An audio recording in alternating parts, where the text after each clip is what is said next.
Right, I think we are live. Good morning, everyone. Welcome to this additional meeting of the Strategic Development Committee, delivered via Zoom and on YouTube. Can everybody hear me? Just wave your hand if you can.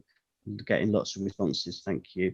I'm Daniel Blaney. I'm the chair of the Strategic Development Committee, and I would like to welcome members of the Local Development Committee who have been invited to consider item 5, the planning protocol. I'm not going to ask members of both committees and officers to introduce themselves at once. We might be here all morning. Could you please indicate your full name and role when you speak in the meeting? I want to remind members that when a vote is taken, which may happen a couple of times, it's by raising your hand on the screen so we can capture that. Okay, item 1 is apologies for absence. Are there any? Yes, Chair. I've received apologies for absence from Councillors Tahmina Rahman and Councillor McLean. Thank you very much. Any others? I'm not seeing anyone. Thanks. Item 2, declarations of interest. Other than my own, are there any declarations of interest? Not seeing any hands. My one is just to mention that the planning protocol I expect is going to the Standards Advisory Committee, which I'm currently a member of, so may have an opportunity to speak on it there. Okay, item 3 is not applicable to this meeting, as I'll set out in item 4. Item 4 is announcements from the chair.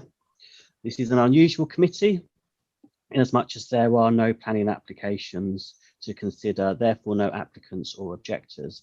The meeting has been arranged to consider 2 reports which were deferred from the committee in December.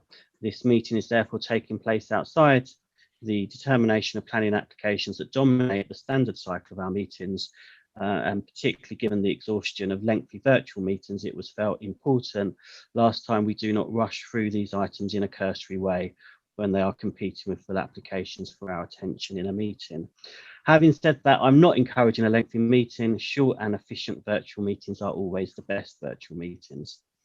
Now, the first substantive item is the planning protocol. Can I check, do we have the presenter, who I believe may have had logging in problems, in the room yet? Chair, I can't see that he's here at the moment, I'm afraid. Okay, if that's okay, and apologies to those specifically attending for that item, can we move now to agenda item 6, which is the review of London City Airport 2019 annual performance report. Dave Whitaker, the airport monitoring officer, I believe, is going to address us first. Is that right? It is, Chair. Thank you. I'm so used to saying good evening, almost there. Thank you. Yes, just to confirm, this is Dave Whitaker. I'm the report author. I'm the council's airport monitoring officer. I'm going to share with you PowerPoint, which pulls out, I think, hopefully most of the key issues in the report, which in turn pulls out most of the key issues in the airport's annual performance report, which is a very long, comprehensive document. So in terms, technically wise, in terms of sharing,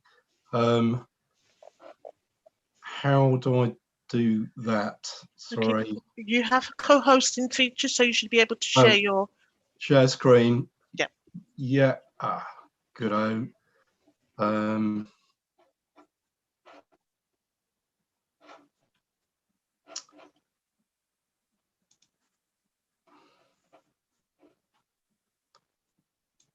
Sorry, bear with me a sec.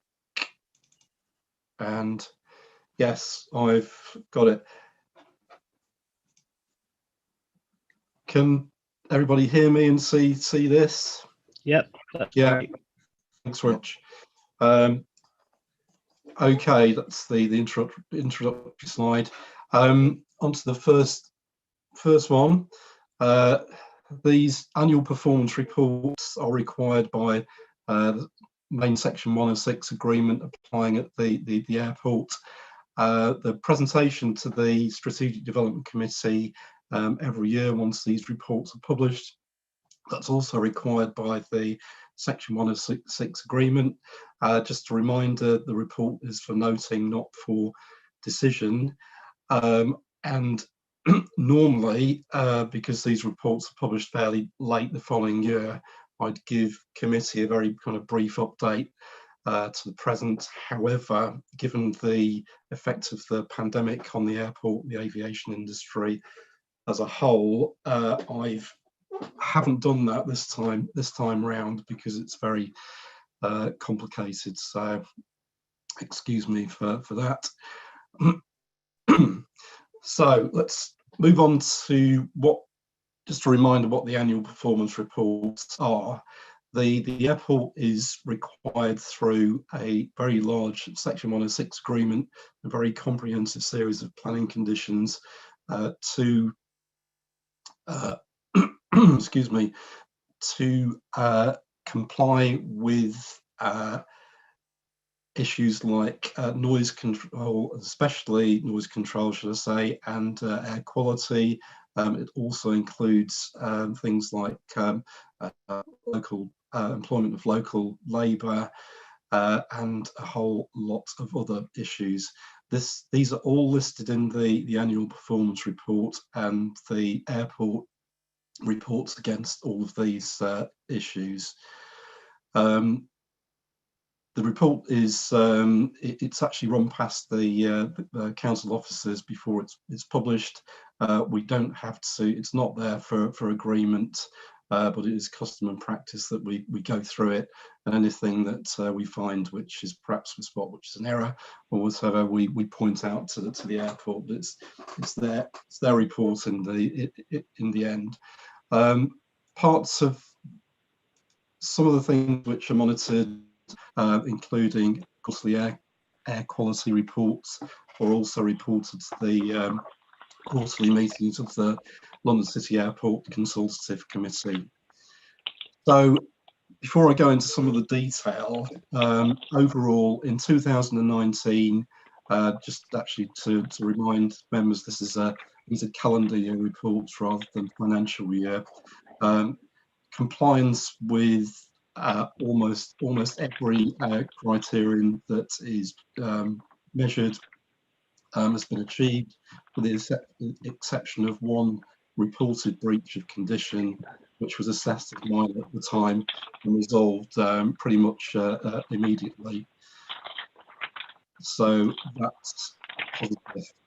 So I'm going to go on to some of the key issues. First of all, air quality. All measured pollutants continue to be below statutory maximum levels. These are nitrogen dioxide, PM10s, PM2.5s. These there is a comprehensive network of air quality monitoring points around the airport, and again, parts of these are actually live on the airport website, and they are reported quarterly to myself and to the consultative committee.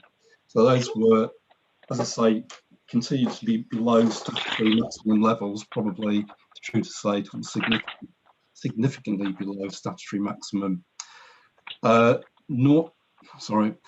Noise levels, another key issue there. Obviously, all the noise levels continue to be within required limits in 2019. Again, they're all very closely monitored, and there is a huge list of requirements that the airport are obliged to adhere to in relation to noise levels. But as I say, all within the required limit this time round. Employment, bearing in mind what's happened in 2020 and continues to be an issue. In 2019, compliance with reasonable endeavours to meet employment targets was actually achieved. However, the targets for recruitment of LBN residents were actually missed by quite a significant amount. That's not to criticise the airport for lack of trying. The airport officers have worked very closely with LBN workplace colleagues to actually try and improve these figures. That's obviously remains as a challenge, but in our opinion, they did actually continue to use reasonable endeavours to achieve those the targets. We're now on to the sound insulation schemes. Two of them were in operation in 2019. The construction sound insulation scheme, that was works done to dwellings in North Woolwich, which were affected by mainly by overnight working on the airport construction scheme. That, although it was running a bit behind time, that was completed in early 2019. That had a 90% take-up rate, which is actually very good. So that is a credit to everyone concerned there. It's quite a lot higher than the take-up rates for the annual sound insulation scheme, which we now come on to. Again, just a reminder, the sound insulation scheme, this is based on properties which are identified every year, which fall into there's 57 decibel contour. So if noise levels are forecast to hit a certain level at the airport, then properties, mainly residential, but some public properties, are entitled to works to bring the internal noise levels down to an acceptable standard. Compliance was achieved by the airport, obviously with the very big decrease in the number of flights. The noise levels will have gone down, went down in 2020 and probably in 2021 as well. So there are delivery issues on the sound insulation scheme. Some of it continues to be fairly challenging. Take-up rates depend significantly on permissions that the airport try and get from property owners. So it could be tenants, could be subtenants, could be management committees, freeholders, or a combination of all of those. Can be quite challenging. There are two, and this is not anything to do with compliance at the airport. There are two issues that I have highlighted in the report, which I'm trying to deal with the airport, LBN housing colleagues, to try and facilitate. There are 200 plus dwellings in the Royal Docks area where the GLA freeholders. The airport cannot get consent from the GLA to go in and do the works. Tenants have said they are actually willing. Hopefully, we'll be able to kind of unblock this and move forward, but it is causing us some problems here. For the LBN housing stock, again, mostly successful. However, the airport have come across on occasion numbers of tenants who actually refuse to have the works done. So again, I'm trying to facilitate with LBN housing colleagues to make sure that happens. The airport, of course, they're contractors. They can't sort of force people to actually have the works done, so it will require further LBN officer input. Next key issues I pulled out: complaints. Always quite a few of those. The airport is required to record and respond to complaints. For the environmental complaints, they send me a list every fortnight of a summary. I look through and make sure that there is no kind of breach of any controls at all, and make sure that they're following the complaints up with required action. Just compared to 2018, 2019, 722 complaints, up from 405 in 2018. It's not clear why there was this very large increase. There is some speculation in the annual performance report, but no one can be absolutely certain. But not surprisingly, 535 of those concern noise. Vast majority of them were from outside Newham, only 92 from LBN addresses.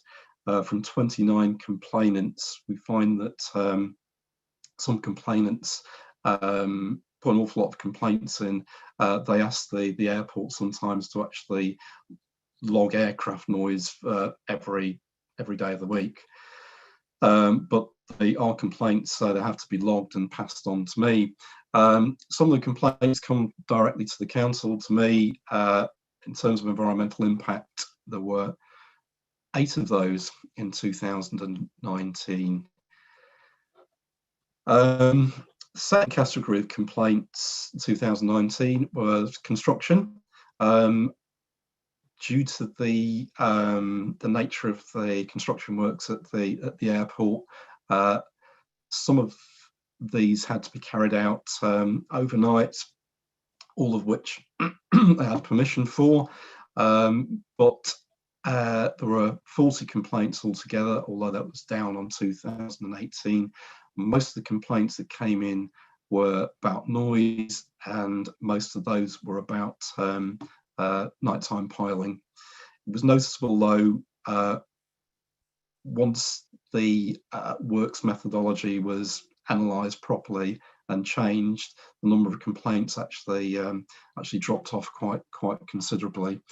Those works were finished in early 2020, so there won't be any more of those coming in. In addition, another 8 complaints made directly to the council on that. So just to tie this up, as I say, primarily the airport stuck to all their requirements apart from one minor breach. This unfortunately was not reported in the annual performance report. There was a disagreement with the council over whether this was technically a breach or not, but nevertheless it should have been mentioned as a breach reported by the council. So in order that they comply with the relevant requirements of the Section 106 agreement, I'll have to ask them formally to issue an addendum to put that right, then I can tick that one off. So, Chair, that was it from me for the time being. Thank you. Great. Thank you very much. If you could remove the PowerPoint, then I can hopefully then see all the members again. Yeah. And what I'll do is, if I can invite members who have questions or comments to raise their hands, if it's okay with you, we'll take them in the all together, unless there's too many, which I hope there won't be, and then you can respond at the end. Okay.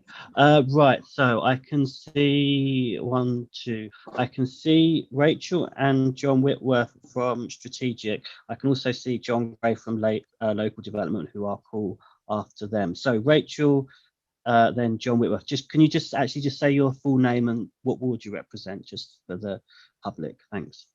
Sure. Councillor Rachel Tripp, Forestgate North Ward. Most of the points that I have to raise are ones that I'm sure that you're working on anyway. But the main one that I did want to ask was one about the quality of sound insulation that's installed when we do get permission. I think I'm the only member of the committee who was on it the last time that the airport came to us for planning permission. And there were various issues raised by residents who were objecting.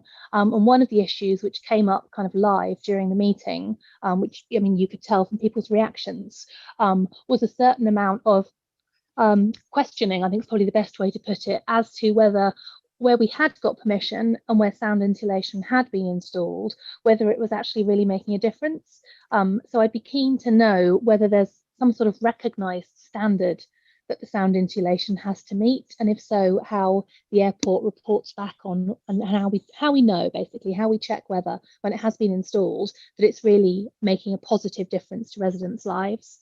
The only other questions I had were a kind of an expression of alarm, really, at the delays being put in place by those properties where the GLA is the freeholder. It sounds as though you're working on that and trying to make progress. If there's anything else that we can do on that, I think we'd be really happy to do it.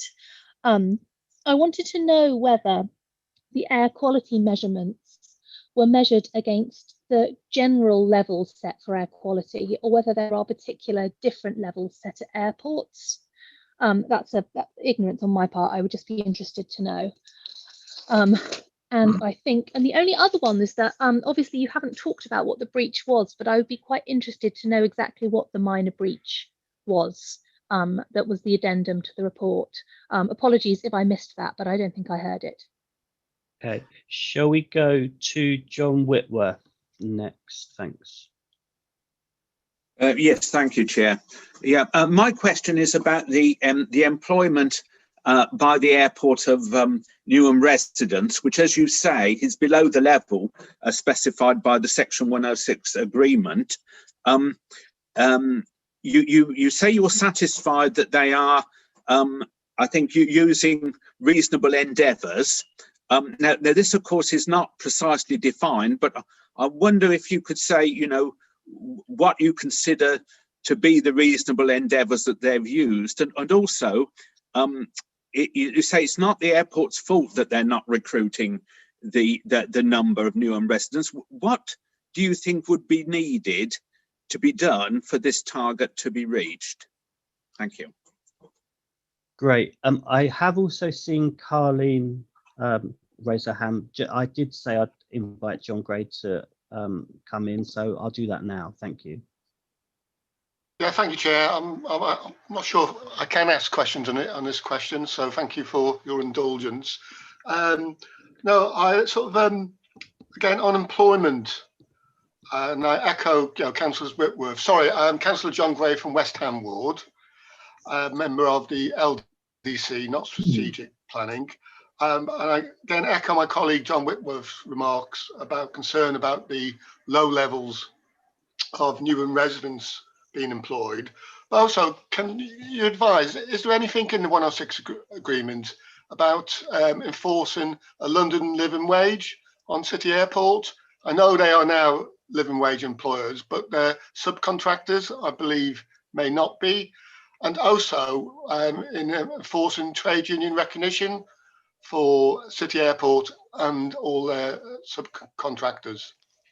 Oh, and on the GLA issue, again, I support Councillor Tripp comments, but what is the blockage? What is the problem? Certainly as former cabinet lead for housing, I wasn't aware of this. Great. And then Carleen, our Vice Chair of Strategic Development, wants to come in. Hiya, Councillor Carleen Lee Parkway, Vice Chair of Strategic Development and Councillor for Plaistow South. So I just wanted to ask a question in relation to the soundproofing. Obviously, I appreciate you've spoken about households. I just wondered, in regards to the soundproofing, does this also include schools? And if that's the case, do you have any updates in regards to that, please? Okay, thanks. Now, I also have a couple of questions, although John Whitworth has asked one of them, which is about the reasonable endeavours, which I wondered about. Just generally on employment, it's page 25 of the bundle, table 2, I think, around paragraph 2.10. There's information about the range of employments at City Airport and some direction around the roles, and I believe from the 23k, that's the salary. But do we have a more specific level of data around, say, for example, the proportion of Newham employees in higher salaries and those in low wages? Obviously, we're thinking about our inclusive economy agenda, and We don't want the Newham residents just to get all the low wage employment. I can see there's a total of 7 new recruits from Newham secured senior management role, but I wonder if there's more detail about that range. And then the second question is just on paragraph 2.36 about carbon neutrality accreditation and kind of how that's presented and what that means. And is there any role the local authority can take in seeking a kind of rounded transparency on that point? So I think there's quite a few there. Just to summarise, I think we've got standard of insulation and soundproofing. Does it improve schools? Alarm at the GLA freeholder point raised by 2. Air quality measurements, are they particular for airports? What was the minor breach? What reasonable endeavours could be done around employment, living wage and trade union recognition? I hope that's covered it. And I've got another question, but shall we take those first? And if there's anything you want our legal advisor to come in on, she has volunteered to assist with answering any of those questions, but I'll go to Dave Whitaker first, then I see Harvinder. Thanks. Chair, could I ask you just to go through those one by one, because I made a note, a couple of them. There's so many kind of coming in. If you wouldn't mind. Sorry, Chair, you're on mute. I think Rachel's first question was a question about the standard of the insulation.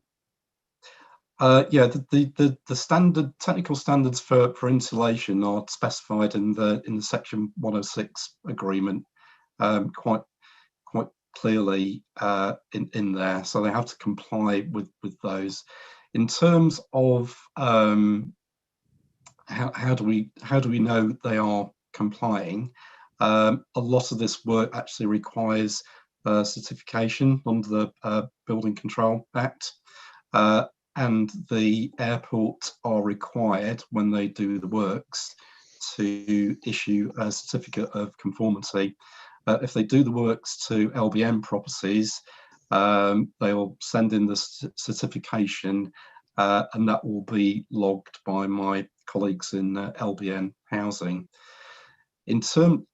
Anecdotally, I know some people who've said that it doesn't make a huge amount of difference. I think it depends really what works they have done, because there are works of varying standards depending on what decibel contour you actually fall into. I went round last year actually with the contractors, because I asked if they could select a number of properties I could go in to speak to people who had the work done and see what difference it actually did make, just to satisfy myself. Although they probably went to about three or four, I'm assuming it was probably a representative sample. Everyone in there said that they were very pleased with the work being carried out, and you can tell standing outside and then moving inside, very kind of crude measure, that it did actually make a difference when the planes went over. Again, it's not a scientific survey, but from what I know, it does actually work. Also, please bear in mind that there is what they call a reinspection scheme. So if you had your work done 10 years ago, say, you're entitled for a reinspection. The contractors will go around, measure noise levels, look to see whether anything's falling off or have become unsealed or whatever, and they will carry out repair works if it's dropped below the required standard. So it's every 10 years that occurs.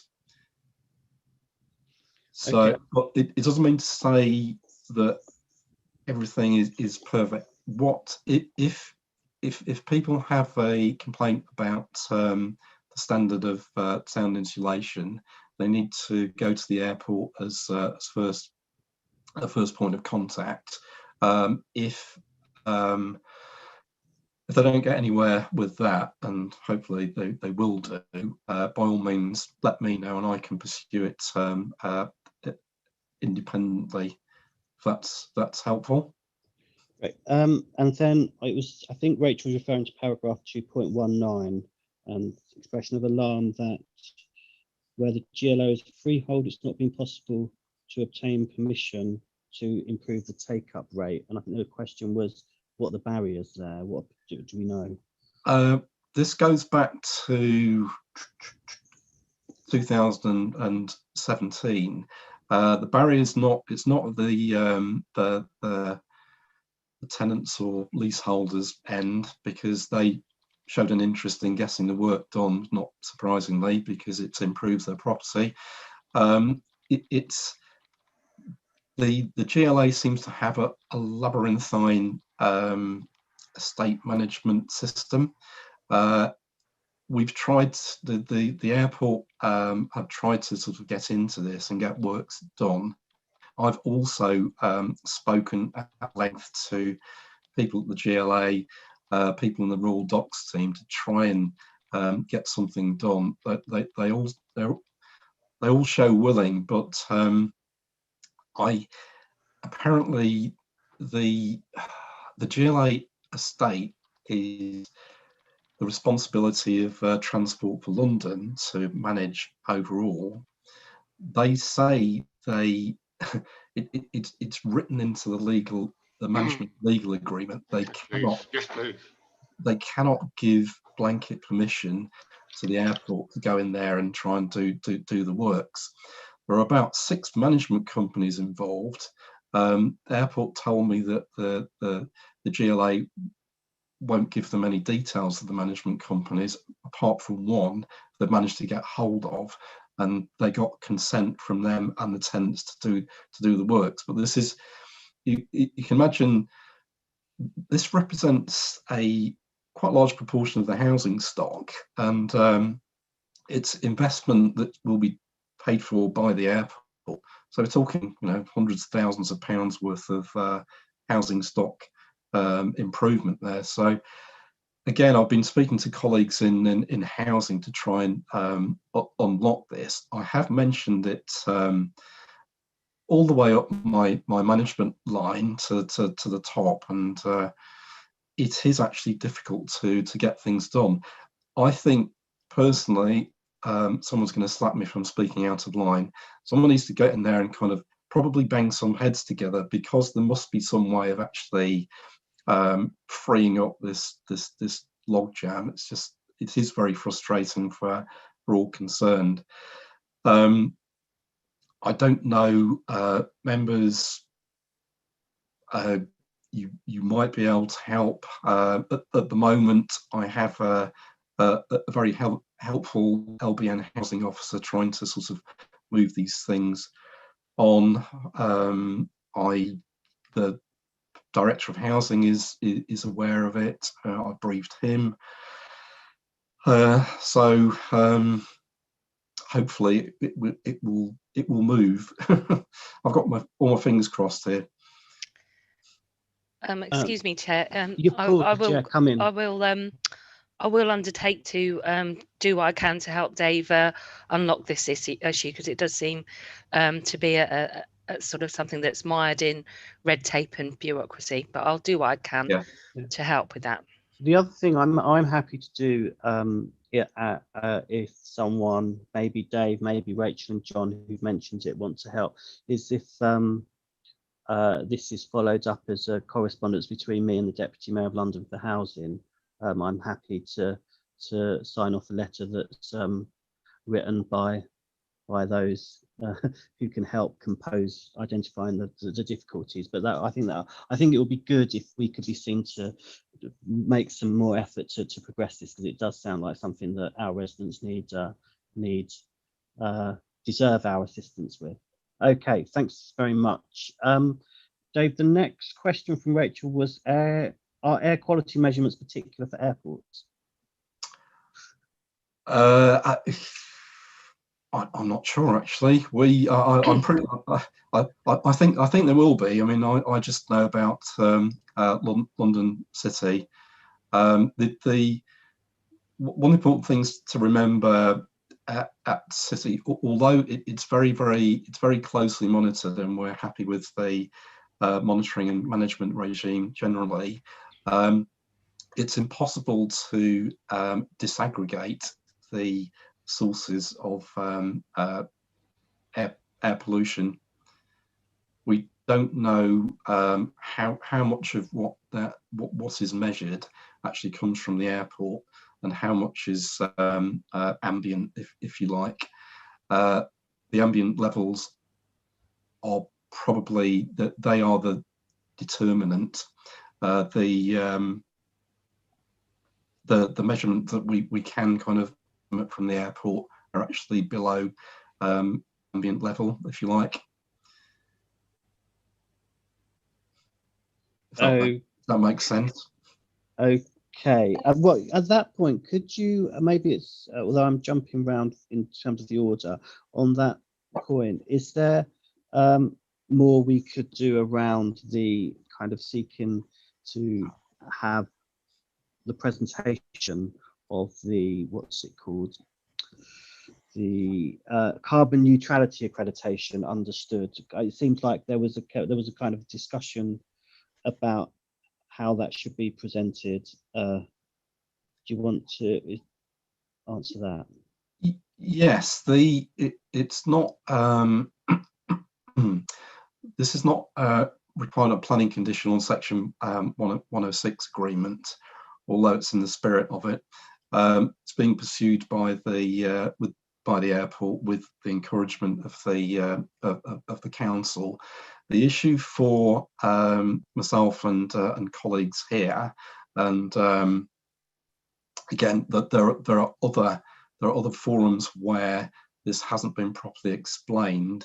The carbon neutrality does not include carbon emissions generated by aircraft in the air. So it's all kind of ground level related. So it has to be quite clear that although these are kind of advancements in certain respects and quite important, once the aircraft kind of leaves the ground, then the emissions they're not measured. So yeah, we can come back to you with some further information on that, Chair, because it's quite a detailed question. Yes, indeed. Okay, thank you very much. I know Amanda Campbell. Sorry, yes, Amanda.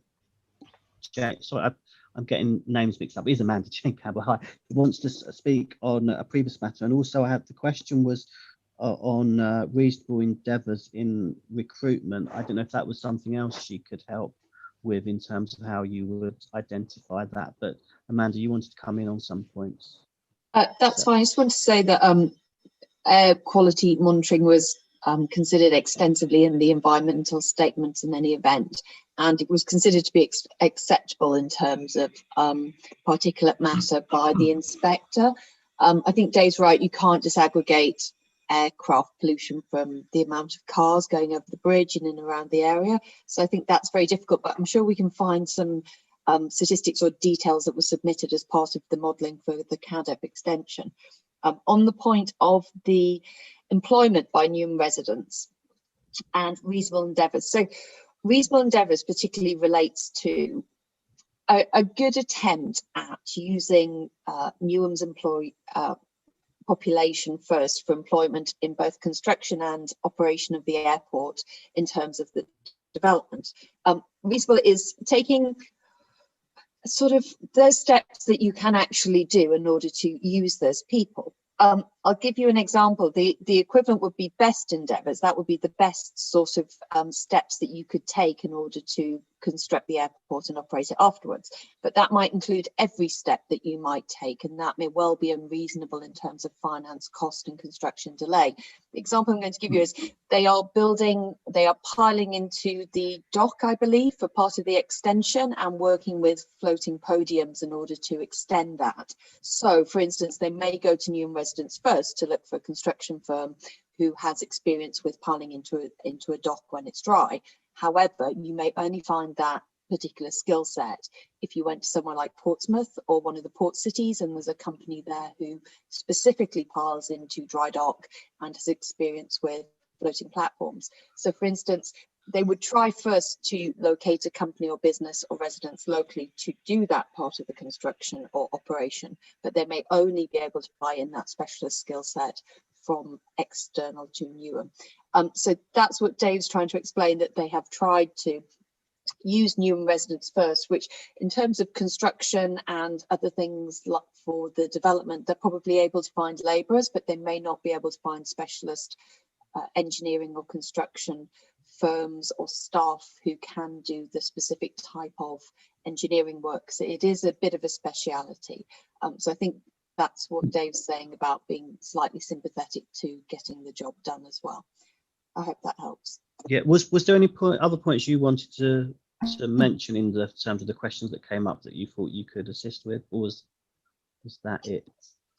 Just while you're only about the sound insulation. So there is a required standard, and there are, I think, 3 tranches or 3 areas which get different levels of mitigation. And I believe the airport were very generous at the inquiry and offered to include extra houses in the 3rd level of noise insulation mitigation to make their offer too. So they've been reasonably generous in terms of offering that. And I think Dave's right, they go and check the existing noise insulation to make sure it's still to standard and again make offers. I think the take-up's been pretty high from what I've seen in terms of Dave's report, but it's a matter of individual homeowners, different people owning different things and making them an offer. They don't always want to take us up on that noise insulation offer. And from what I can remember, there's limited things you can do to certain buildings as well. So a lot of them have already, let's say it's a 60s block of flats, a lot of them have had external cladding, ventilation, better windows. After a point, there's not much more that you can do to retroproof that building in terms of the legal requirements as well. I hope that helps. Well, I'll revert back to Dave. So can I go to reasonable endeavours? Was there anything else you wanted to say on that question? Yes, Chair. Can I? Reasonable endeavours is not defined in the document at all, unfortunately, which probably, with the benefit of hindsight, could have been used. And then, for the avoidance of doubt, this should include A, B, C, and D. But for the employment-related issues, I rely heavily on my workplace, not workplace anymore, sorry, my colleagues to come back to me if they think that the airport aren't doing what's required or what's reasonably required. They should let me know. And by and large, my colleagues at the new workplace, they are happy with what's been done, if not with the with the outcome. Again, there are every year we get an indication from the airport, generally supported by workplace colleagues, about the reasons why these targets haven't been met, but nothing is ever completely clear. It's probably a combination of various factors. If I'm happy to go back and kind of dig out what the possible reasons might be, and how we've been trying to deal with that over the year. Okay, thanks. And then Carleen had a question. The soundproofing, does it extend to schools? So, sorry, Chair, you went very faded there. Yeah, sadly that happens. Does the soundproofing cover schools? Well, yeah, so it does. It covers primarily residential properties. Also covers community buildings, schools, university, doctors' surgeries, community centres. Great, thank you very much. Now, I do want to move on, although Harvinder had a question or comment. Can I bring in Harvinder and then we'll move on? Thanks. Yeah, thank you. Councillor Harvinder Singh Verdi, Bowling Board. Just a couple of questions really, in a sense, to talk about the pollution, going back to that. In a sense, David, just want to know, what kind of percentage do you think that the the vehicles coming into the airport itself and the pollution from the aircraft affects the borough as a percentage wise? And my second question is, do you think that following the pandemic that the airport might request for further landings and takeoffs, which are going to contribute even further to the pollution levels which we might be occurring currently? On the pollution levels, we've had a planning application come in from the airport, which is the next 3-year airport the next air quality monitoring and management strategies, in which we have quite a few stats. I haven't got those to hand, so if it's okay, I'll go back to that and do a short briefing note. On the I think, Councillor, you're referring to the master plan. I deliberately haven't mentioned that, but the specific question was about expansion. That would be later on, David. Obviously, once the pandemic's over, do you think that we're going to get higher levels of landings and takeoffs, which are going to contribute further to the emissions? But very briefly on that one, the final version of the master plan was adopted and published by the airport on the 4th of December.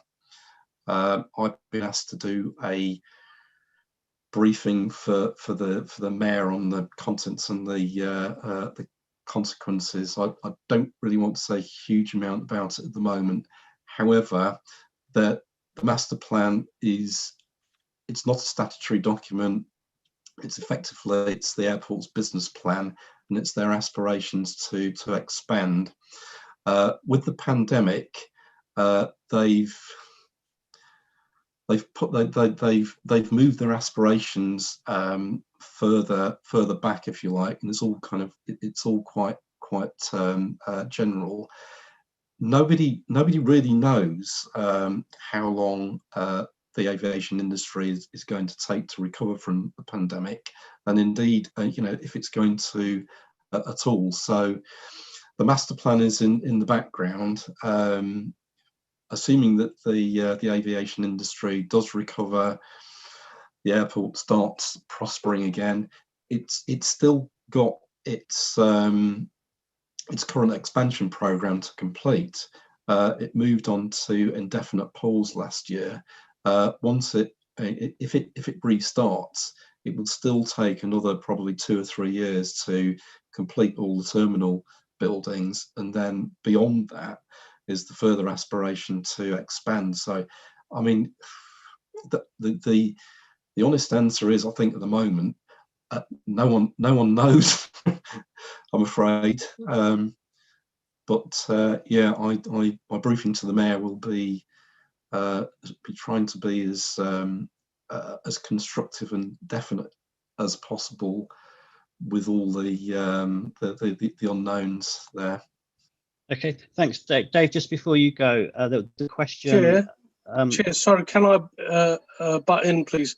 I would just want to know, Dave didn't answer my question about what percentage level does he think that the airport and the vehicles coming in and out of the airport contributes towards the pollution within the borough?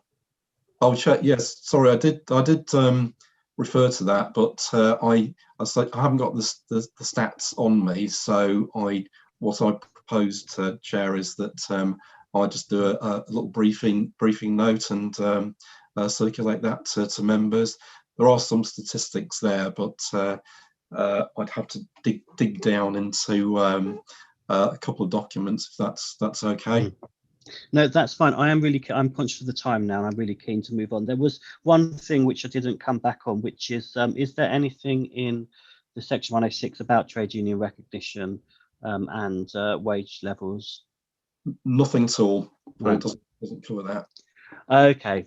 Well, there we are. Look, okay, John Whitworth, you seem to be persistent. Do you want to come back? I'm keen to. I'll try and come move back on. briefly. Yes, I do understand from the answers that the reason why the level of Newham employees is lower than the agreement specified is because some of the skills are not available among the residents. I just wondered if you could say from your side, Dave, what you know is being done to try and improve this. I chair council. I will have to go back and again I'll add that to the briefing. There's probably a big long list of things that we have been trying to do to sort that one out. I think it's probably part of the workplace sort of business as usual, where they're trying to upskill Newham residents so that they can actually take up jobs within the borough. Yeah. Okay, and I've also had a message from our legal advisor, which I think would be useful for the committee, that it's unlikely that any Section 106 agreement could require the items John Gray was asking about in relation to wage levels and trade unions and so on. So that's I think probably helpful. Right, I would like to move on. I know we've got our officer. Thank you very much, Dave Whitaker. I know we've got our officer now on the line for the previous item, which I would like to now return to, which is the planning protocols item. Very topical to the plot in Coronation Street, and I'm not sure if that's going to be incorporated into our training in due course. Shirley. Sorry, just wanted to ask if you could. Oh, we've got to note the previous report. You're quite right. Sorry. So we do have a vote. Sorry.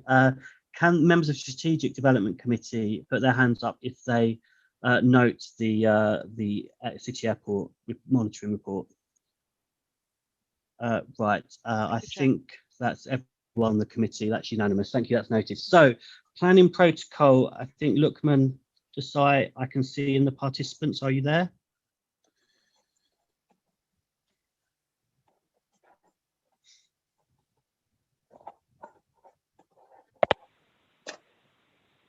Chair, can you hear me? I can hear you fine, yes. Chair, I apologise for not being at the meeting earlier. Thank you very much for allowing me to present this item. So Chair, the Standards Advisory Committee reviewed the Council's protocol on planning matters as part of its wider review of a number of protocols. A practical and useful planning protocol is key to setting and achieving the standards of behaviour and decision making expected of members. And also, Chair, as you alluded to, it's in the nature of decision making in a planning context that the Council's code of conduct for members and closely related issues of bias and predetermination are not only most likely to arise, but also assume a high profile significance. Chair, just by way of very basic overview, with the draft protocol, which members will have seen, had the following changes. It's shorter, the language is simpler and clearer, there's a greater emphasis on practical guidance, risk management and consistency. It aims to do this with the use of case studies or what ifs and do's and don'ts to illustrate practical compliance rather than merely telling members in technical and detailed terms what they are required to do. We hope that members find that more useful and to maintain the focus on behaviours and good practice. The terms of reference of the planning committees have been removed. It didn't seem to officers or the Standards Advisory Committee that it was really necessary to contain or repeat that kind of technical detail in what should be a practical tool for planning members. And Chair, I also want to add, by way of update, that more recently the Local Government Association has issued a model member code of conduct, and the council's member code of conduct is therefore under review, and it's likely that in due course the council will adopt a new code, and any changes, especially concerning the rules of interest, will inevitably impact on this draft protocol. That notwithstanding, at this stage, we would still really appreciate planning committee members' comments on the code. We're conscious of the fact that that even though it's standards, the Standards Advisory Committee have spent a lot of time reviewing this protocol, it would benefit hugely from input from planning committee members as well. So, Chair, that's all I wanted to say by way of update. Of course, by way of introduction and context, of course, members have before them the draft protocol, and I invite members to comment on it, and I'd be happy to take any questions that members have. Thanks. Can you just outline, before I take other questions, what the next stage would be in adopting it? Yeah, so the final stage would be adoption by full council. Thank you, that's helpful. Okay. Yeah. Sorry, you wanted to say something else? And just subject to the caveat that if significant material changes are made to the council's member code of conduct, then we may need to consider taking the protocol back to the Standards Advisory Committee. But it may well be that the changes are technical in nature, and we proceed to full council for adoption of both a new member code of conduct and a new planning protocol as well. Okay, thank you very much.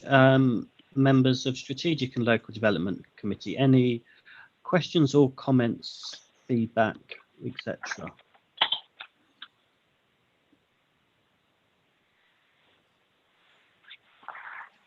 Right, I see one. Any others at the moment? No. Okay, I will take Rachel Tripp. Thanks. I just wanted to say thank you. I found it very clear and very helpful. And the good news was I didn't find any of it surprising, which I guess is reassuring. The only thing that I just wanted to flag, not so much to the officer as to colleagues, is the bit at the top of page 19 where it says about keeping a note of contact where residents or others do contact us to ask us to take a position on planning applications, and not only do all the normal things, which I would always do without saying, well, I can't lobby on this, and here's the reason why, and perhaps you want to contact my ward colleagues. It also says about keeping a note of the contact, disclosing it to officers, which I think I have done in the past, and then also mentioning it at the meeting. I don't think that I've particularly done anything wrong in not doing that, but I just wanted to know out loud, in case others find this as well, that may well mean with future applications that we will start at the beginning with the declaration of interest by saying, just to be clear, I've had 3 emails from ward members asking me to take a position on this, and I've replied to all of them to say that I won't be doing so. Do officers want to come back on that point at all? Either Lukman or Amanda? Yeah, so Chair, from my point of view, it's really useful for Councillor Tripp to flag that, and for me to appreciate perhaps in greater focus that members will need more guidance, practical guidance on how to comply with that requirement. So that's certainly Chair, something that I will take away and discuss with Amanda, and we'll before this protocol is adopted, we will let planning committee members, both sets of planning committee members, know what we consider to be good practice in this area. Thank you. Harvinder. Yeah, thank you. Likewise, Councillor Tripp, we do get loads of emails. In the last week or so, I've had a number of emails from disgruntled residents to a certain extent about some of the planning that's coming through. So I just found it easier to forward all the emails to the officers, including Amanda as well, and Alexander, to actually respond rather than me responding to the emails that come through to me. I know there's one of our board members who's not on the committee and felt that it'd be appropriate for that member to address those issues rather than us even responding to those emails would actually put us in a difficult position. Do you think that would be the right way forward? And I've had this before, but I just wanted to get a bit of a reinforcement that that would be the right way of moving forward.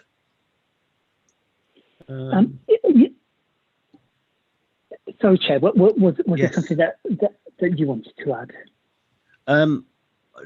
Possibly, but you go first.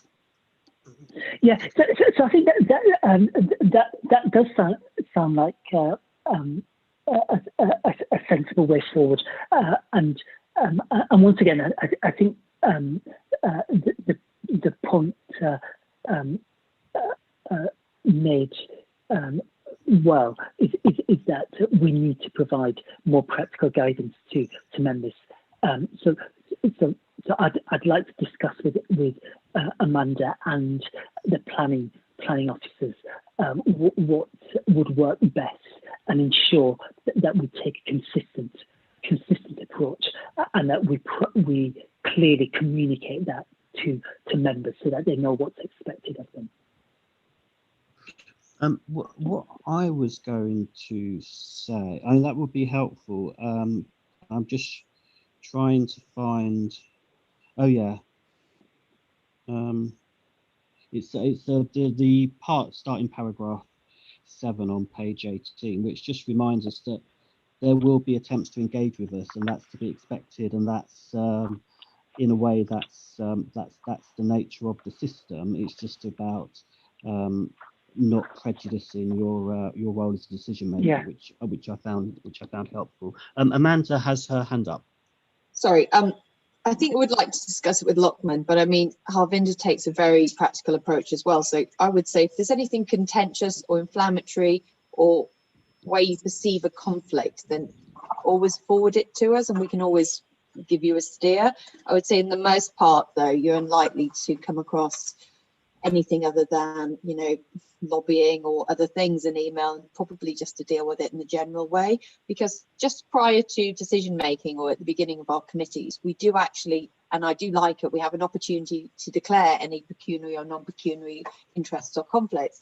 And I'd always prefer it if you'd said, you know, I've had 3 emails lobbying me on this matter and I've responded saying, you know, whatever, and I'd rather you just took 2 minutes to tell me what they were, and then we can always discount them, because to declare them is probably better than not to mention them and make a decision. So, but that would probably be my steer on things going forward. I don't know how other people feel about that. Chair, can I make a supplementary comment? Of course, and then I've got Rachel's hand up, but yes, go on. Yeah, Chair, I wanted to follow up on something that you said, because it assumes, following a recent case, even more significance than it would have otherwise. And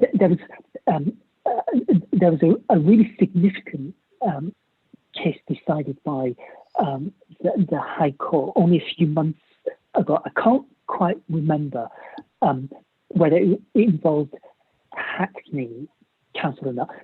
I don't know whether, Chair, whether you know it's Holborn Studios in Hackney's area.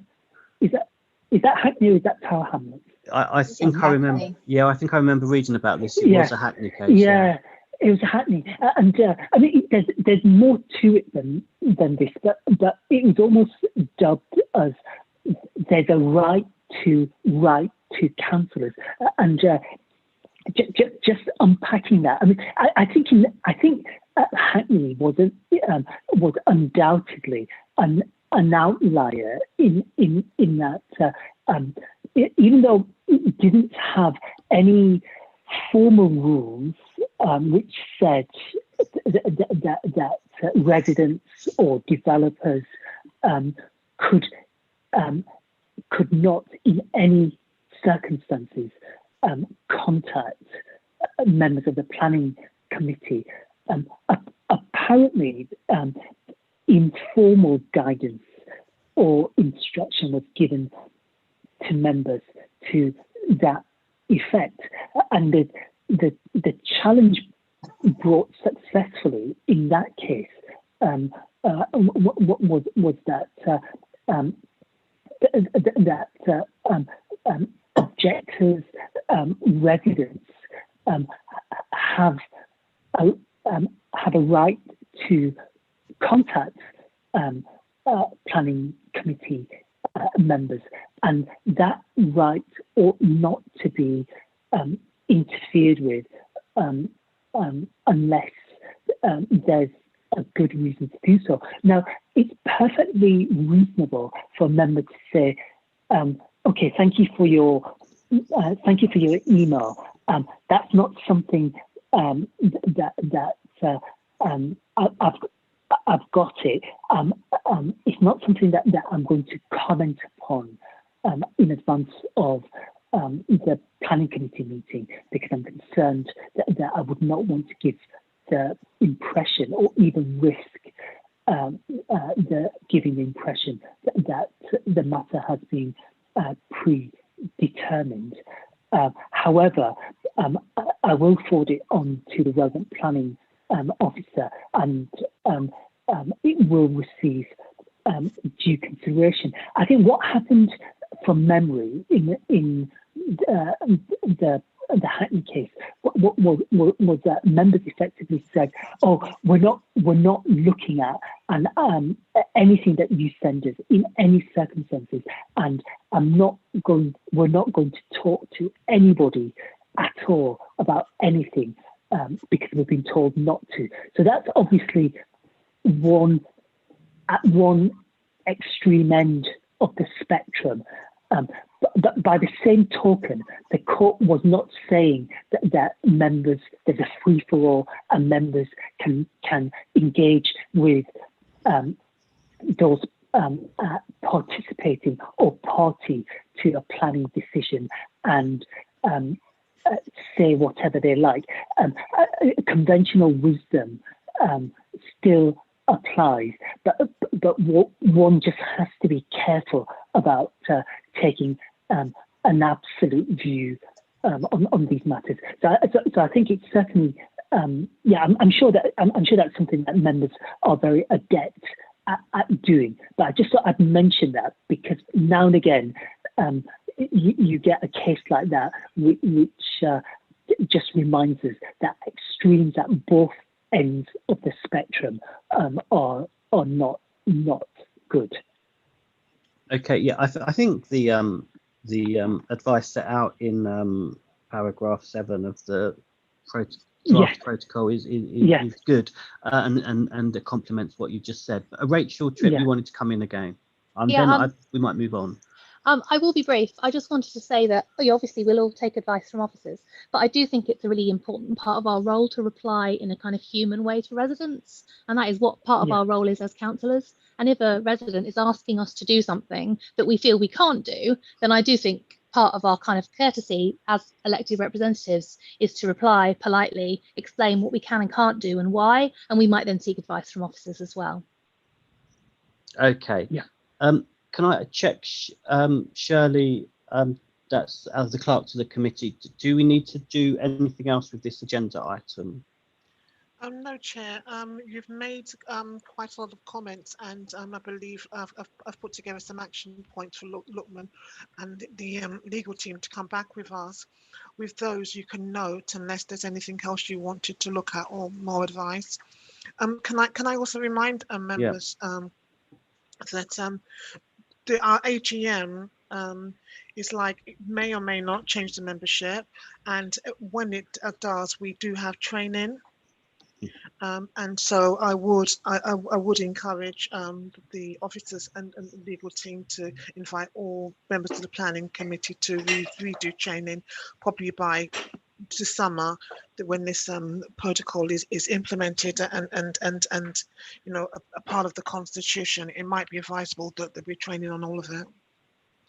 Yep, great. So in that case, I can just ask the committee to note the draft protocol and the discussion that we've had. Is that okay? Yes, Chair. Okay. Members of the committee, is that noted? Looks like it is. Thank you very much. Okay, we have one final agenda item, which is the date of the next meeting, which I have as 5 p.m. on the 4th of February, where we return to kind of our familiar agenda items. And if that's okay,